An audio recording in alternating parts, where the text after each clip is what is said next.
Countdown for blast off. X minus 5, 4, 3, 2, X minus 1, fire.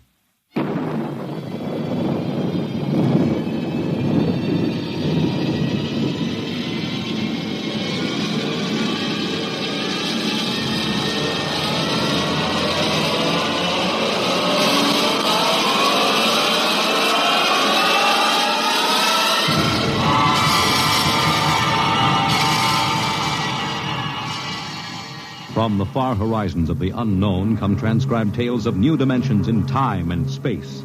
These are stories of the future, adventures in which you'll live in a million could-be years on 1,000 maybe worlds. The National Broadcasting Company, in cooperation with Street and Smith, publishers of astounding science fiction, presents X minus 1.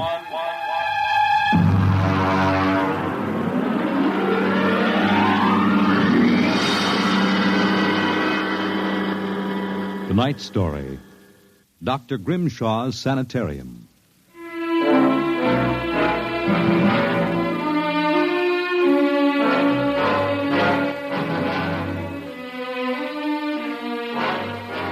What you will hear in the next half hour represents either a magnificent hoax or the true explanation of the famous Grimshaw Sanitarium scandal which made the headlines back in 1947.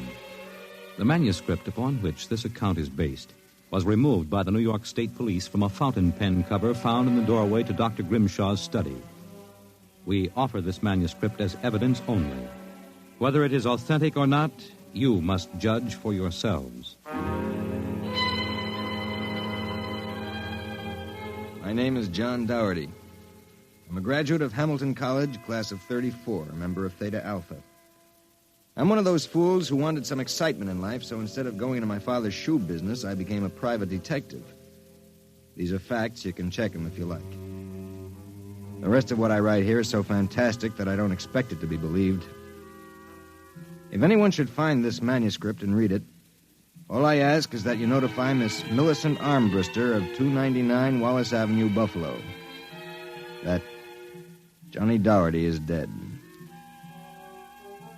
On the evening of July 1st, Miss Armbruster and I were driving to a wedding. Not our own, although I wish it had been. It was Sunday, and in order to avoid traffic, I took the Old Mill Road, a single-lane dirt affair that runs past the Gowanda Cemetery. Johnny, aren't you going too fast? Not for this road. There isn't a thing around except some tombstones and... Johnny, the gate to the cemetery. What about it? That hearse, look out! Look out! We skidded for about 20 feet and slammed into the back of the hearse. The two rear doors buckled and snapped open. It was a freak. A huge oak coffin with brass handles tipped up and began slowly to slide back toward us. Oh, how horrible. You stay right here, baby. You okay, Mac?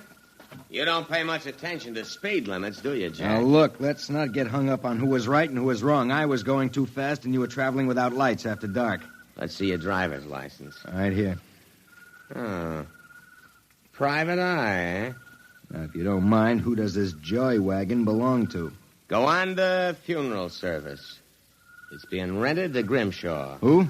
Grimshaw from the private sanitarium. Mind if I ask what you were doing after dark coming out of a cemetery with a wooden kimono? We're moving one of Grimshaw's patients to a new grave. They always travel like this? Look, Hawkshaw, how about skipping the third degree and giving me a hand getting this box back in the wagon? A pleasure. Better screw on that cover again. It's going to slide off. Let's get it in the hearse first. Okay, Junior. You get on that end. Okay. You ready? Yeah, lift. Just slide it. Oh, brother, who's in there, King Kong? Look out for the cover. I told you that would happen. What's the guy's name, Junior? Oh, why don't you ask him, Sherlock Holmes? A real wise guy, huh? I've got half a mind to report this accident. Yeah, well, go ahead. See where it gets you. Now, if you'll pardon me, I'll deliver the body.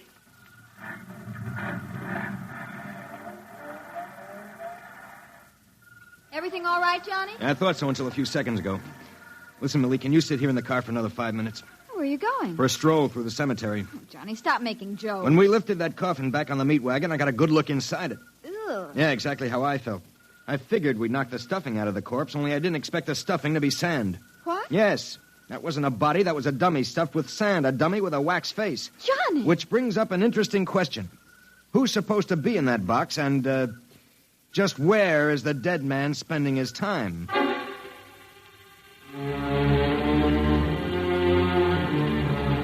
Sometimes in my business, when things drop off, you have to go out and, dig up new clients. My next case was a gentleman named Harlan Ward Sr., a wealthy automobile manufacturer. I'd gotten his name off his son's tombstone. Are you trying to tell me, Doherty, that my son Harlan was never buried at Gowanna Cemetery? Exactly, Mr. Ward. But why? Maybe if you'll tell me the circumstances surrounding your son's death, I can help answer that. My son was a rather impetuous young man. Tall, good-looking. After his graduation from Princeton, he began drinking quite heavily. After he got into a couple of scrapes, we sent him to Dr. Grimshaw's Sanitarium in the hopes that he could be cured. While my wife and I were in Europe, we received word that he died, buried at Gowanna in our absence. Last week, my wife and I decided to have his body removed to the family vault here at Short Hills. How'd your son die? Suicide. You never saw the body? No, we couldn't get back from Europe in time. Now you tell me that his coffin contains a dummy. How do I know this whole thing isn't a plan to fleece me? You don't.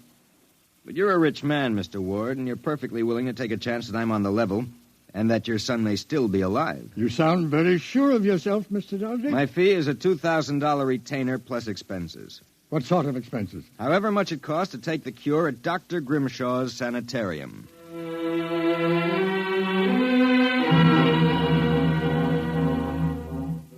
Dr. Grimshaw's Sanitarium was just outside Gowanna. Most of the cases were nervous breakdowns and alcoholics. I committed myself as a dipso, and just to make it convincing, I stopped at 5 or 6 bars on the way over.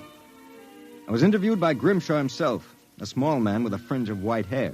You understand, Mr. Doherty. That's not my real name, of course, social reasons. We understand. Our paid clientele is very select, and our rates are very high. You will be paid in cash and in advance, Dr. Grimshaw.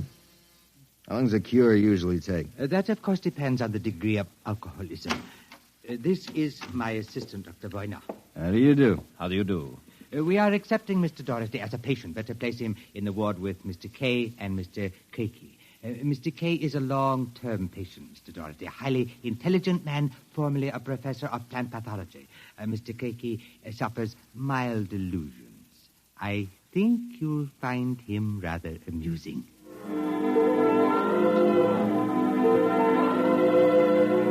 After about 3 days, my roommates Arthur Kay and Craigie got used to me. And we even began to play three-handed bridge. Kay was a chronic dope addict, an intelligent, sensitive man. Craigie was nothing but a clown. He kept a big black cat named the Professor, which he talked to as if it were human. And so I said to her, my dear Countess, if you don't like the company of my cat, then you don't like me.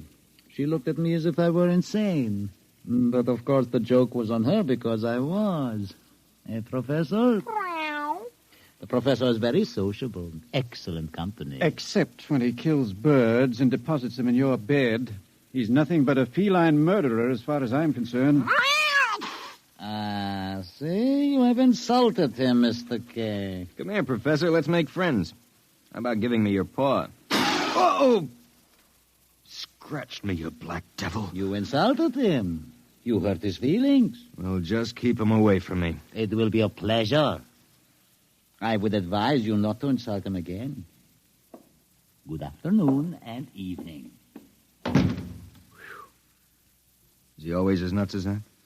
Ever since I've been here. What's his problem? Manic depressive. And a little paranoid, too. How long have you been here, Arthur? At Grimshaw's 2 years. I left for a while, but I couldn't stay away from the junk, so I committed myself again. Did you, happen to know a patient here named Harlan Ward? Why do you ask that? Did you know him? I met him socially a few times. I understand he died here. So the newspapers said. I wouldn't know. Suicide, wasn't it? Was it? You're being pretty careful, aren't you? Mr. Doherty, what would you say if I were to tell you that I don't believe Harlan Ward is dead? What? Makes you so certain? He used to share this room with us. He slept in the same bed you now use. I see. He was an alcoholic, doing quite well, too, from what I could observe. We all expected him to go home soon. Then one evening he had a violent fight with Crakey. Crakey accused him of snooping or something. Later that night, Grimshaw and Voyner took him out. Where? Where they take all the special treatment cases to the charity clinic. It's that small building on the other side of the stone wall. A few days later, we read about his death. Suicide, they said. Just what makes you think he's still alive, Arthur? This? About a month ago, I was in the garden next to the wall that separates us from the charity clinic.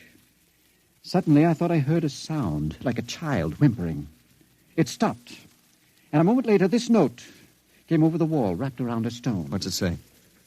Help me, for God's sake, Harlan Ward. Arthur, how would you like to have some fun? Like what? Like sneaking out tonight and going over the wall to the charity ward? What do you say? It would break the monotony a little. I suppose there's no real harm in it. Of course not. I'd go alone, but I'll need help scaling the wall. Will you do it? All right. I'll go with you.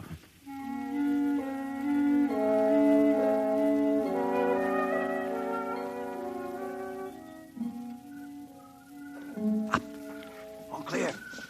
Give me your hand and I'll lift you. Right, careful when you drop. Ready? Go ahead.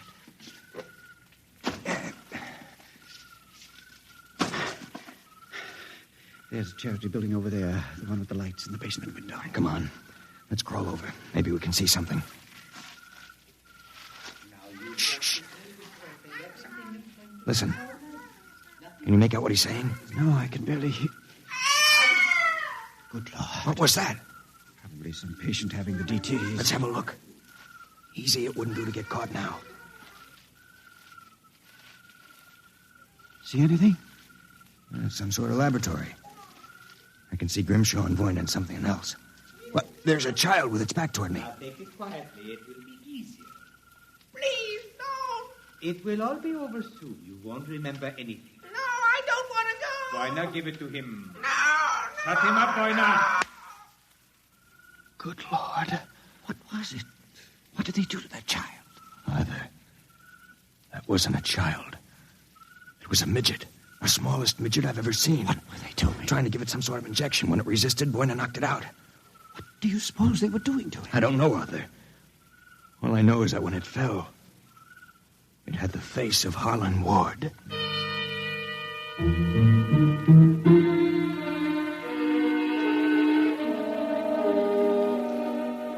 All the way back to our room, my brain was working like some frantic pinball machine.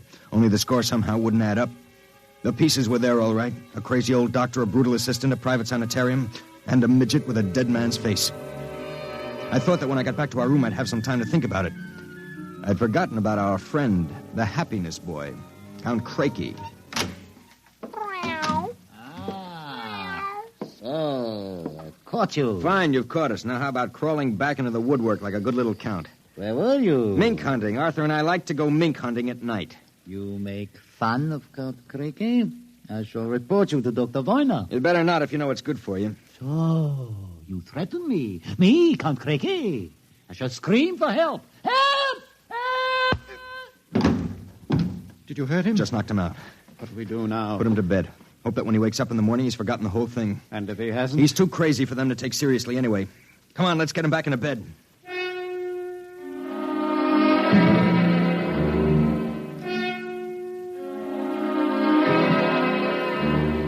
I went to sleep in my own room.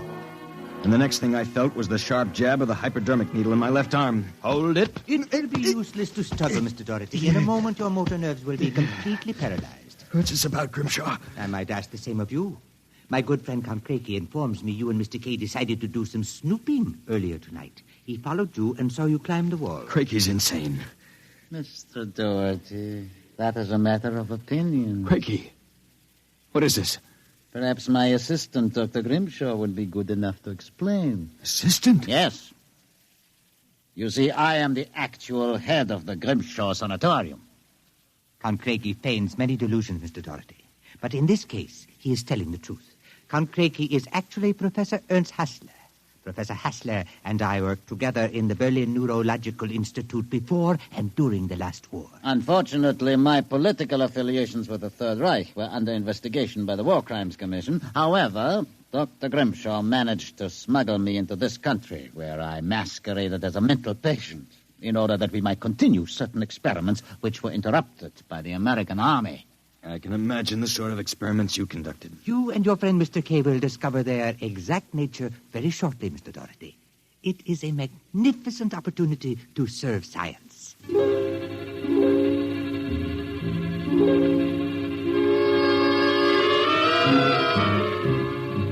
passed out. And the next thing I knew, I was coming to in a different room and hearing the voices of Voyna, Grimshaw, and Craigie, as if from a great distance. Pituitrin. Pituitary.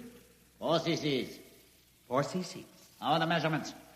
Reducing rapidly. We'll operate at once. Have Voyna start the anesthesia. Very well, Doctor. Come in.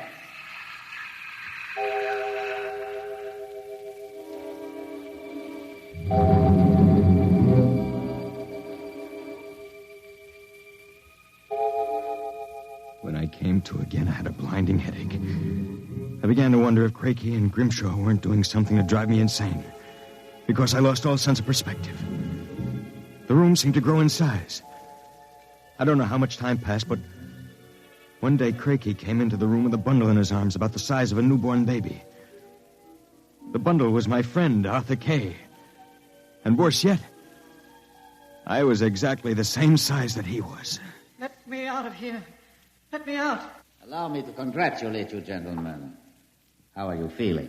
You dirty monster. I'm disappointed, gentlemen. Do you not feel privileged to be a part of an experiment that will place me at the very top rank of the world's endocrinologists? What are you doing to us, you madman? It has long been established, gentlemen, that dwarfism and giantism result from injury to or malfunction of the pituitary and thyroid glands. The interlock between these glands was thought to be a hormone. I have discovered that this was incorrect. It was an enzyme. An enzyme I isolated some years ago. I was well on the way to synthesis in Germany when the surrender interrupted me. The interruption also limited the number and type of subjects on whom I could experiment. I was forced to find others. Such as Harlan Ward? Mr. Ward was only a control experiment. I suppose you plan the same for us. No, gentlemen. For you, I have reserved a special privilege. You, gentlemen, will be the first to test the full effects of the enzyme. In short, I intend that you, Mr. Kay, and you, Mr. Doherty, when the experiment is completed, will emerge as perfectly healthy, normal individuals. Except, of course, that you will be only 5 inches tall.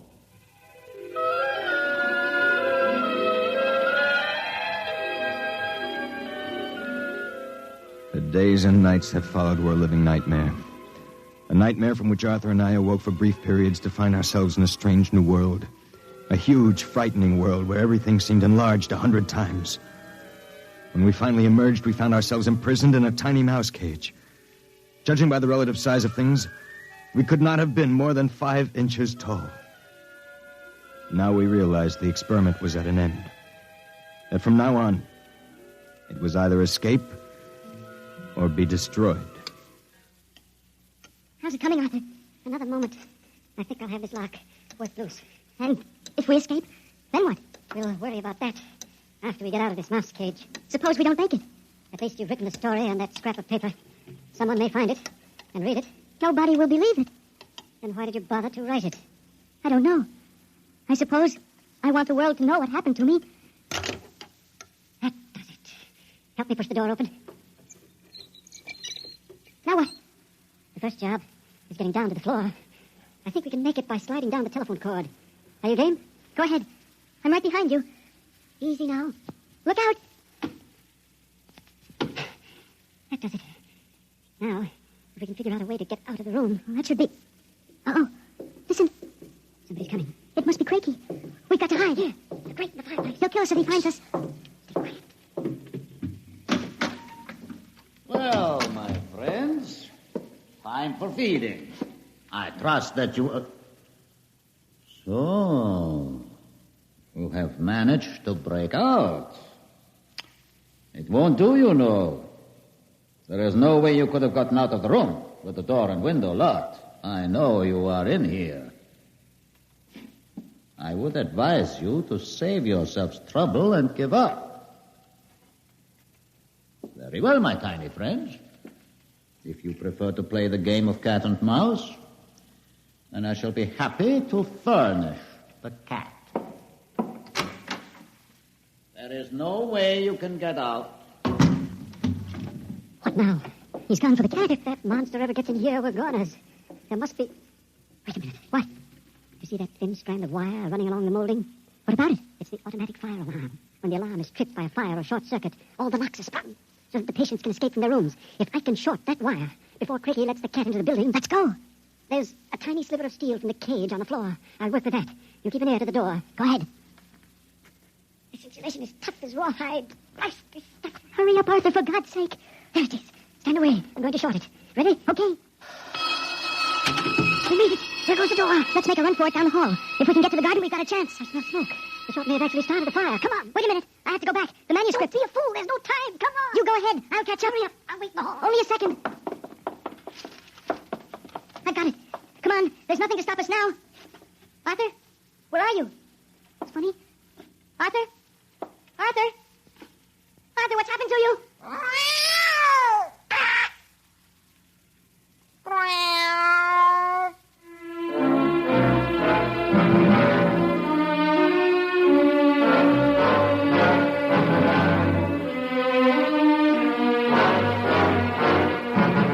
This is the record found in a fountain pen cover in the burned-out hallway of Dr. Grimshaw's sanitarium.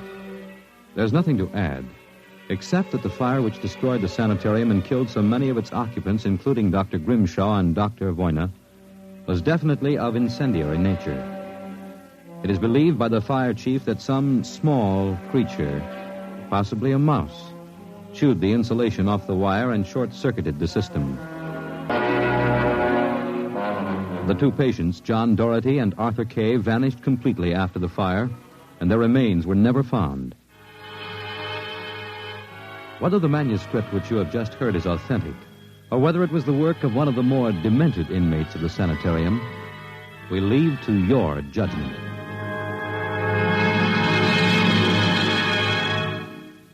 You have just heard X-1, presented by the National Broadcasting Company in cooperation with Street and Smith, publishers of astounding science fiction. Your announcer, Fred Collins. X-1 was directed by Fred Way and is an NBC Radio Network production.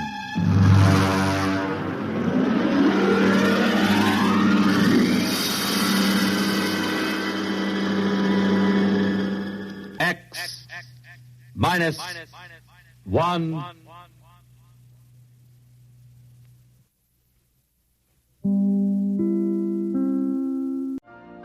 You've been listening to the OTR Gold Network. Find more classic radio at otrgold.com.